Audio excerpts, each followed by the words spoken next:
Another interesting and learned program from one of our own, Roger Heffelfinger. He's going to talk to us about Venice. What an amazing city. There's a lot to say. So I'm going to shut up and let him get at it. Turn off your phone. Hey, buongiorno everybody. So we're going to talk about Venice today. Of the two places in the world that I love the most for vacations, this is number two. Number one would be Rome. The first picture is of the Grand Canal, which snakes its way through Venice, and I'm sure a lot of you have been there, and you'll know what I'm talking about. I'm on the water entrance to a beautiful palazzo, the Ca Residentico, and Ca means in the Venetian dialect house, and the Residentico were the last family that owned it before it was turned into a beautiful museum. A little bit of trivia. For almost 1,000 years, Venice was a republic, never had a king. And in 1797, this is right in the middle of the French Revolution, Napoleon Bonaparte showed up on the mainland, and I'll show you what I mean by that, because Venice itself is an island in the middle of a lagoon. But Napoleon Bonaparte came to the mainland, and the Venetian Republic just surrendered instantaneously. And they not only surrendered, but they had a great big celebration with all kinds of fancy boats going up and down the Grand Canal.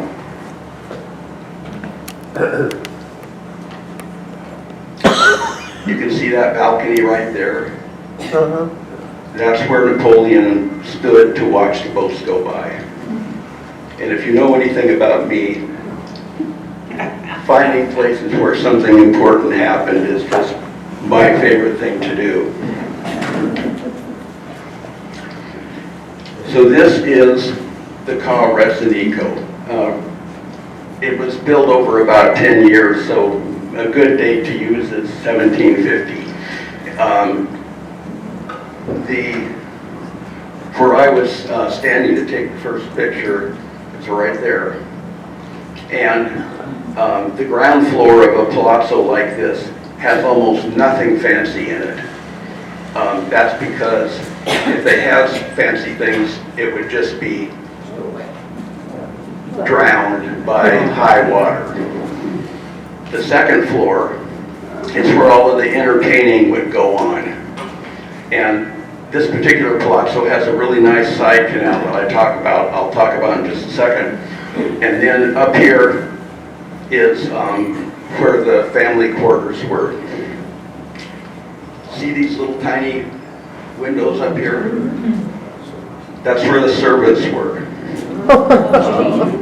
And the nice thing about if you ever go to Venice, you can go through this whole palazzo, including the servants' quarters.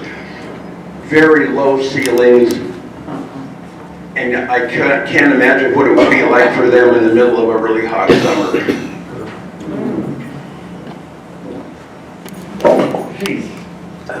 Okay, so I'm inside the palazzo right now, and I'm looking out the back. I'm on the floor where the family quarters are.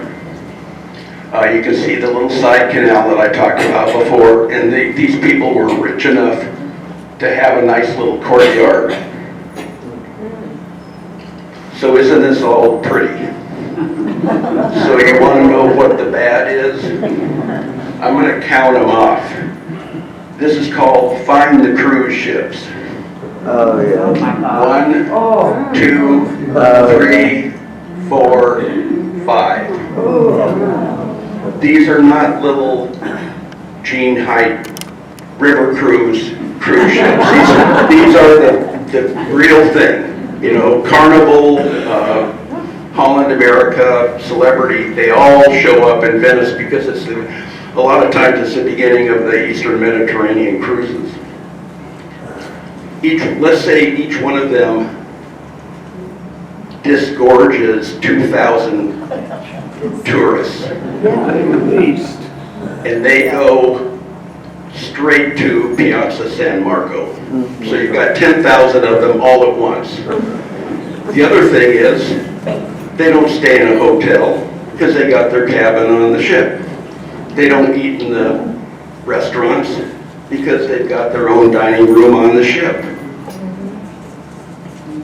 The Venetians are lucky if these people spend enough money to buy a t-shirt for their grandchild.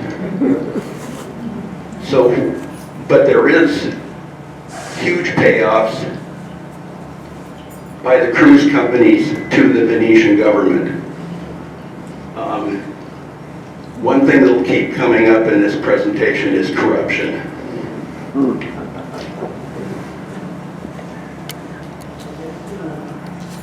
Oops. Okay, first of all, for those of you that don't know exactly where Venice is, it's right there. It's if you think of Italy as being a boot, it's the bootstrap. This is the same map that I used for the Borgia presentation, and it really it gives a good idea of the Republic of Venice and where it is.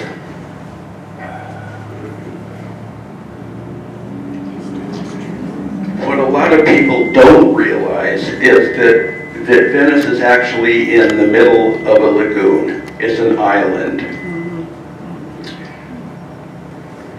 You can see it right here, and you can see the Grand Canal snaking through. Over on this area right here, that's where the port of Venice is. That's where all the cruise ships were. And there's, inside the lagoon, there's also significant islands that I'll be talking about. You can see them, Murano, Burano, Torcello. You can see where you fly into the airport. And one place that I've never been to is the Lido, which is, you might call the beach of Venice. But the thing that a lot of people don't really understand is incredibly significant is that here, and here are the only entrances to the lagoon. And when an extremely high tide comes, Venice gets flooded, Acqua Alta. Let me see if I can get my facts straight here. In 2003, the Italian government started a project that was supposed to be completed in 2011. And the project was to build flood barriers in the 3 areas. You can't have them be too successful because the tides actually flush out the lagoon. And you also have to, make them so that our giant cruise ships can sail in and out. So the Italian government started this project. It was supposed to end in 2011. It actually didn't start until 2009, and it was completed in 2019. So it's 8 years, 8 years past the planned completion date. It cost $8 billion.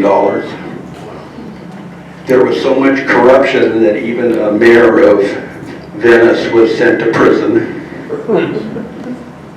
And the idea was that this was able to hold off of about a 10-foot tide. Within the last 2 years, and I think I'm right on this, in 2021, an Acqua Alta was predicted. And here it comes. And for the very first time, they raised these gates. And the amazing thing is, they work perfectly. Venice did not get flooded, and everything is just fine. The other thing I wanted to mention is, okay, there's Venice, and here's the mainland, and you've got a causeway right here.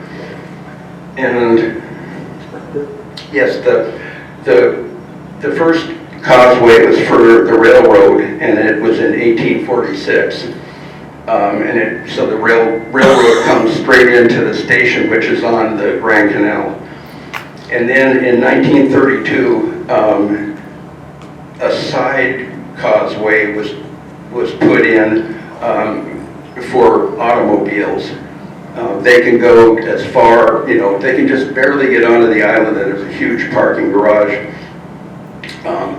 And it was another public works project with, when Mussolini was in power.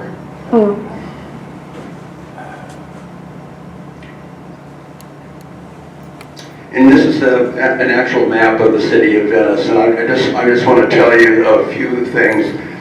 This is where the cruise ships were. The Cal Rossinico was right here. There's 3 bridges across the Grand Canal. There's the one here at the Accademia Art Museum. The most famous one is the Rialto Bridge, which is right here. And then there's another one up at the train station.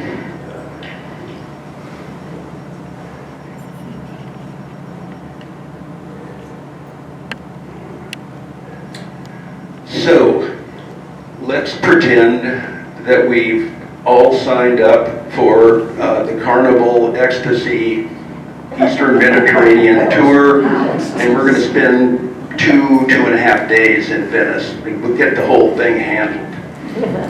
So what's a good thing that almost all the tourists do? They get on one of these. And this is like, it's a vaporetto, and it's like a water bus. You can see it's absolutely packed with tourists, and most of the time they are. The number 1 vaporetto starts right by the train station, goes all the way down the Grand Canal to San Marco, and stops at every single stop.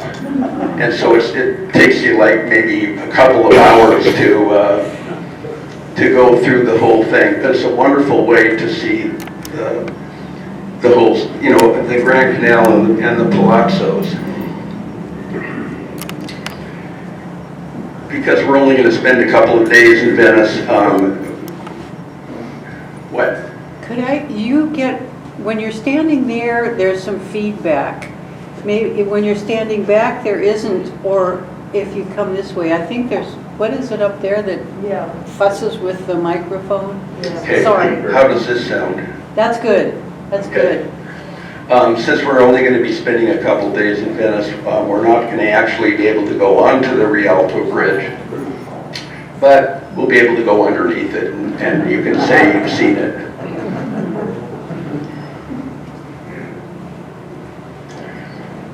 If we could go on it, this is the view.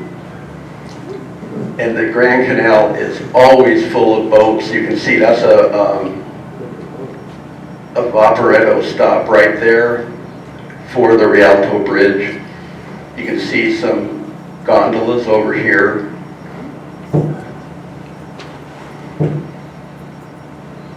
And eventually we arrive at this place.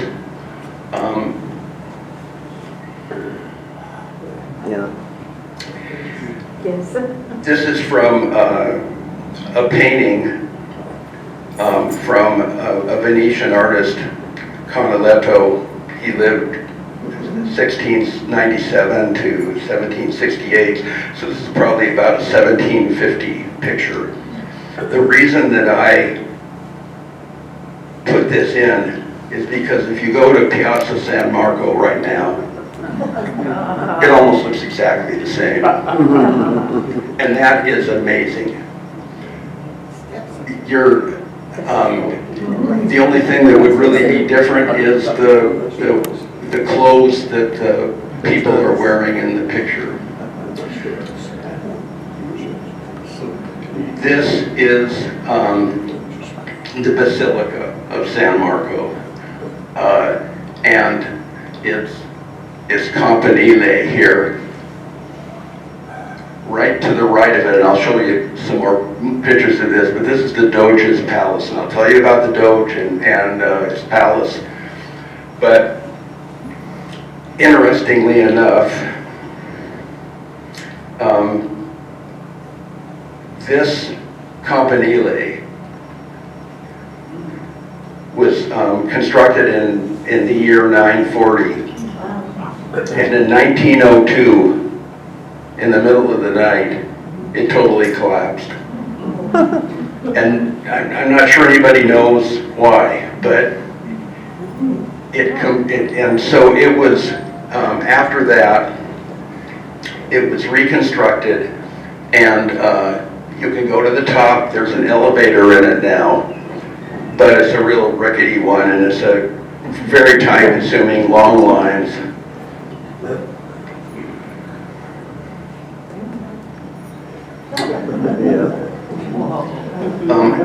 I took this picture. This is 2018. I was with my brother in Venice. This is right out in front of the Basilica. All these people are waiting to get in. This gives you an idea of what Piazza San Marco looks like on a normal day.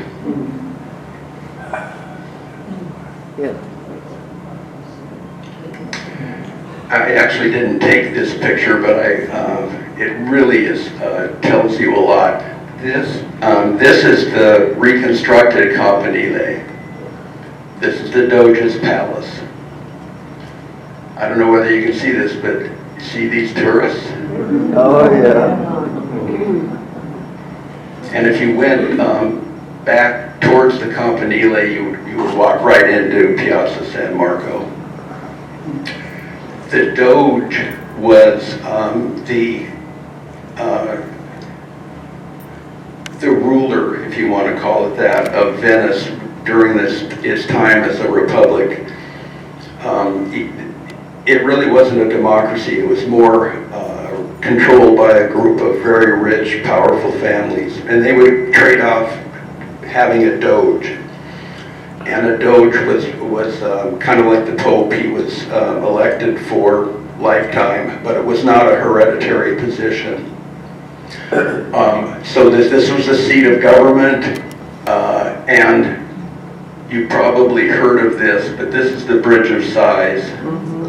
And there's a canal that goes right underneath it. And they called it the Bridge of Sighs because these are in the Doge's palace. He was also the chief magistrate, and in the Doge's palace, there was all of the law courts. If you were condemned, then you went across the Bridge of Sighs. You looked out these windows, and it was your last view of Venice ever. And that's where everybody sighs. You can also, when you visit the Doge's palace now, you can go across the Bridge of Sighs and you can see the dungeons, and they are really bad.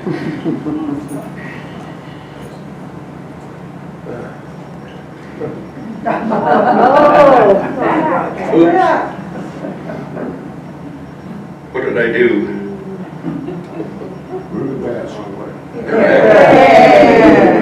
Okay, this is me in 2018. This was actually pretty early in the morning, so the real, mass of tourists hadn't arrived yet. But I'm actually on the balcony of the Basilica, and during the day, these are outdoor. I don't know whether you really call them restaurants. They're more like,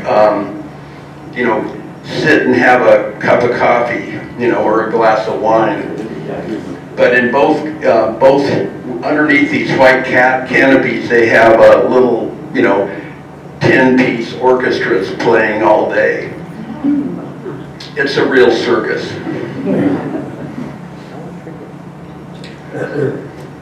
This is inside the Basilica, and it is spectacular. Those are all mosaics. And you can see all the different balconies. It is incredibly beautiful.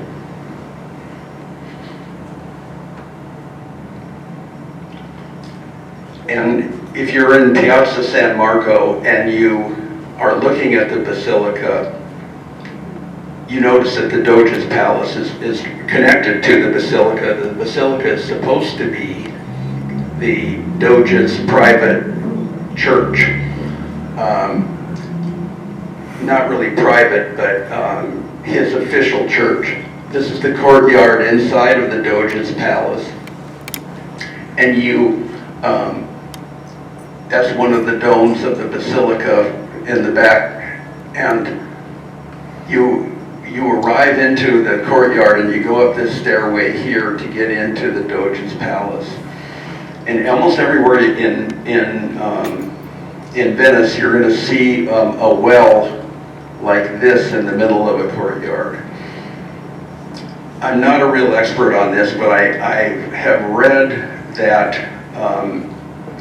in order to conserve water, like almost all of the roofs have, pipes that go to the central well, and they're like cisterns. Oops. This is inside the Doge's Palace. This is the room where all the important families would meet. That's my brother Howard right in the middle of the picture. And this room is just incredible. And there's other rooms in Venice that are as good. But behind my brother there on the back wall is a painting by Tintoretto, who was a Venetian painter. It's called Il Paradiso, painted in 1590. And the thing that was so amazing to me about it is I've seen other paintings similar to this, but they were almost all frescoes. They were almost all put directly onto the wall. This is an actual oil on canvas painting. It was done in sections and is 82 feet wide. It's just spectacular. So we've done, on our little 2 days in Venice, we've done some real biggies. We went down the Grand Canal, we went to San Marco, saw the Basilica, maybe went to the top of the Campanile, saw the Doge's Palace. So what else do you have that you just simply got to do? You've got to go to the island of Murano. And in the very early stages of the city, glass blowing became a very important industry. But they were always worried that they were going to burn the place down. So they put them all, just a short boat ride away onto the island of Murano. Murano glass is famous around the world, and it was a tremendous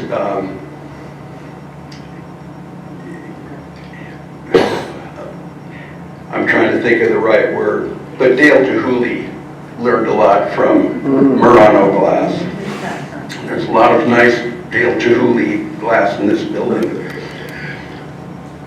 So what we're going to do, which is what most people do, is that you sign up for a trip to Murano to see the glass blowing factory as a shore excursion from your cruise ship.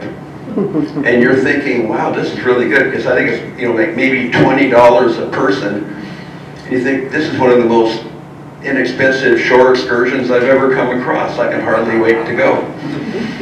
And you're not going to go on a Vaporetto. You can go to Murano on one, but not for this. They want you totally contained. So you're going to go on a Venetian taxi, and that's a Venetian taxi cab right there. The whole city is full of them. So the taxi's going to pick you up at the ship, and off you go to Murano. And then you can see the tourists over on the left, and this guy, I think, probably spends his whole day giving glass-blowing demonstrations, and almost invariably they make a little horse out of glass, and everybody just thinks it's so cute. But then the demonstration is over, and I have a feeling some of you have experienced this in your life. You want to get back to the taxi, you're not going to get there any other way except, oops, what did I do? You're not going to get there any other way except going through the showroom. Yes. I'm not going to pretend that Carol and I were not subjected to huge pressure and we succumbed. Up in our apartment, there's and I still consider it to be a beautiful little coffee set of Murano glass with, I think it's platinum decoration on it, and it's beautiful. But it was almost like we were not going to be allowed out of this room until we bought it. In fact, the taxi with the rest of the people that saw the demonstration left, and they knew they were coming in for a kill, and so we got our own private taxi ride back to Venice, and then I figured, this was really expensive, and I thought, are they really going to ship it to me? And it turns out, yeah, they did.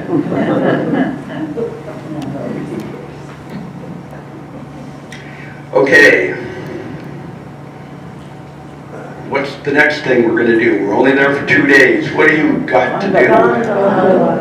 Okay, here's my brother Howard and I were, this is 2018, and I have to say this is a guilty pleasure. A lot of people think that riding on in a gondola is kind of too touristy, too corny, unsophisticated, and I just love it. And I've had 2 gondola rides in my life. It costs roughly about $50 for an hour. And on this one, he took us originally out to the Grand Canal. We kind of did a U-turn in the Grand Canal, and then my favorite part started, which is going into the back canals, and it's so quiet, and all you can hear is kind of the slosh of the oar, and you just sit back and you just watch these incredible palazos go by, and I just, like I said, I just love it, and I highly recommend it.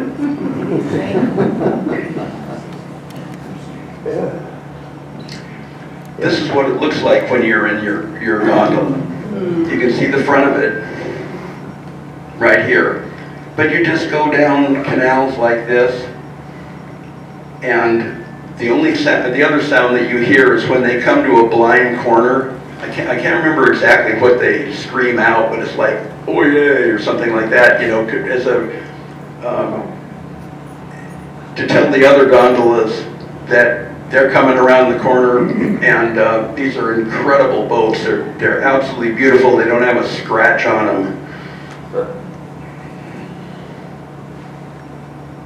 This is another view. A lot of, what I feel sorry for is that there's a lot of people that would go on the cruise that would kind of do this itinerary, not do the gondola ride, and not really understand that most of Venice is not the Grand Canal. It's these little tiny canals that go everywhere. And you can see back there, there's another gondola right behind us.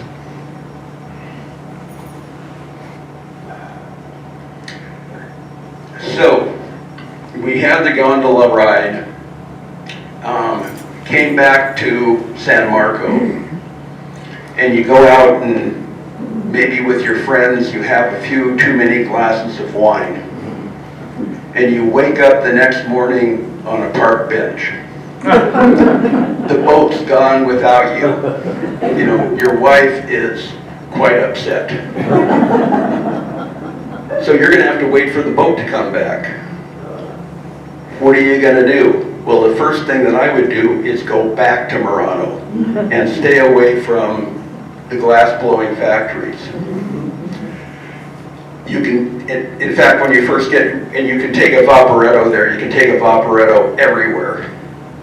But you get off and you walk down this canal, and it isn't as crowded as, not only just with people, but with the buildings. You know, like the houses have a little bit of a yard.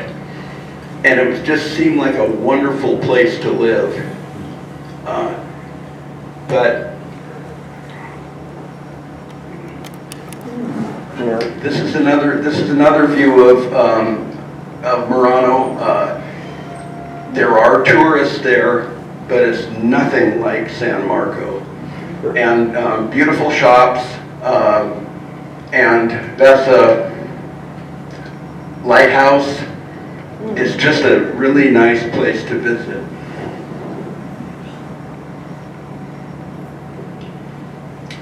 And here's another view of the same canal that I was talking about before, and this is just coming over a bridge. The glass blowing and factories are, you know, if you go down to the end of this, and I don't know whether many of you know this, but part of the island that faces the lagoon, that's where you're going to run into them. But this is just, there's really nice little island. And this is a basilica on Murano, and I just thought that was such a beautiful altar. And I sent this picture to her, and she just loved it.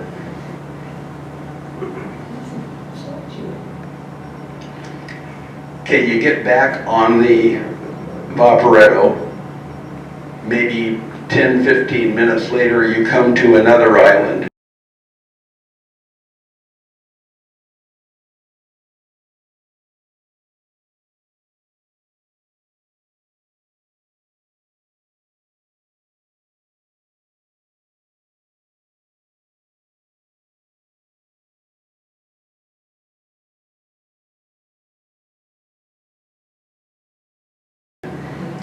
And this is Burano. And Burano is also not as many tourists. It's just a nice little island, but it's famous for two things. Especially out towards the lagoon, all of the different houses are painted a different color.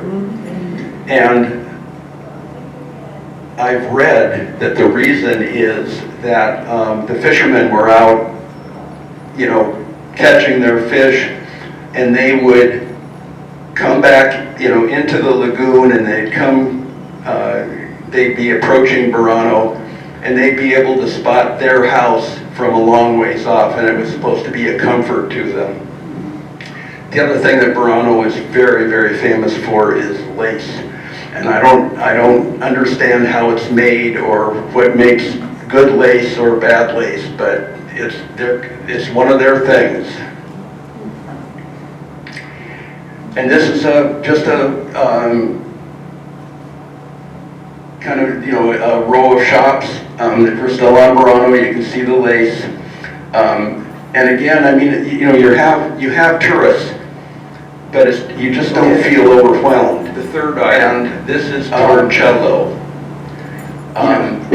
It's like you say, I wish there wasn't so many tourists. Well, in fact, Torcello was a, so you want to go to a place, your family wants to go, your friends wants to go. Who are you going to say can't go before Venice? It's also in the lagoon.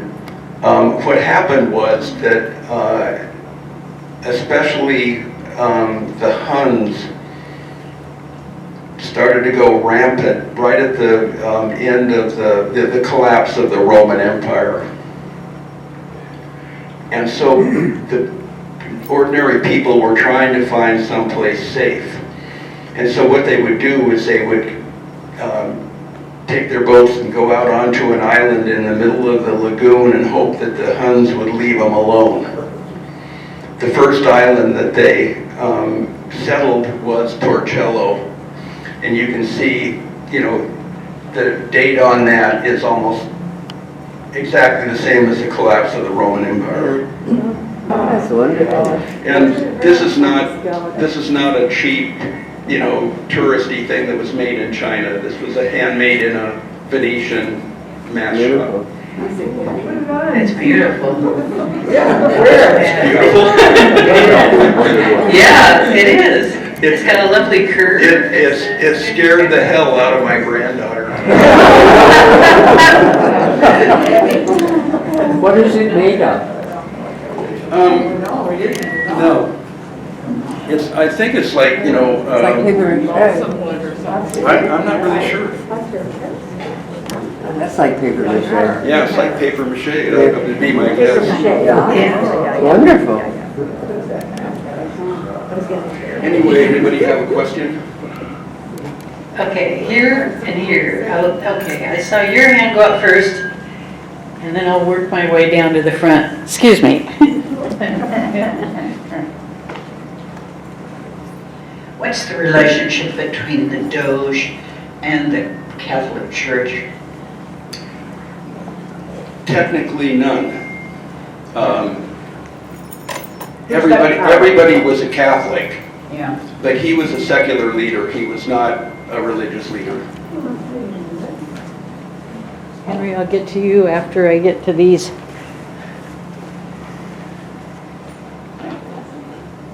You had a number of small boats in the channels and so on. Were those individually owned, or Yes, do you know how that worked? They're individually owned, and it costs a lot of money to have a parking place. Just like for a boat right here.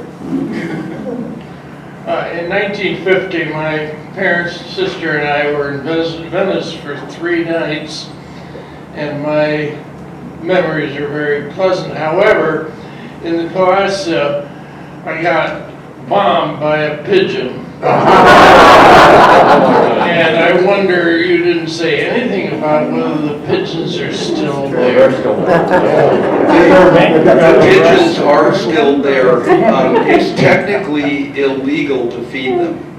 Yes. But what's legal and illegal in Italy is not very clear. Don't get caught.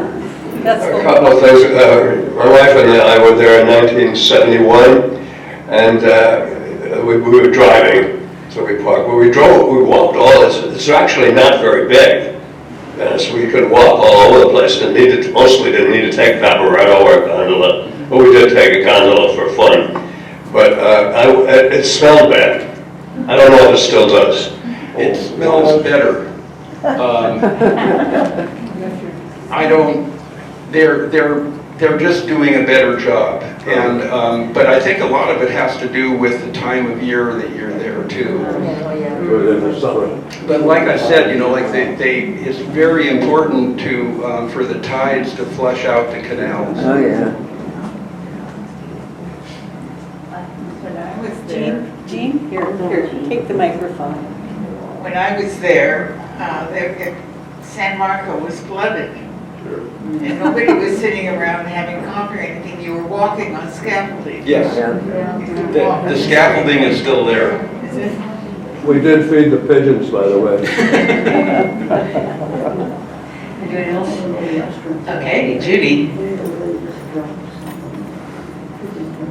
On that picture of the Jewish ghetto, what year was that established? I mean, just put that in framework for us.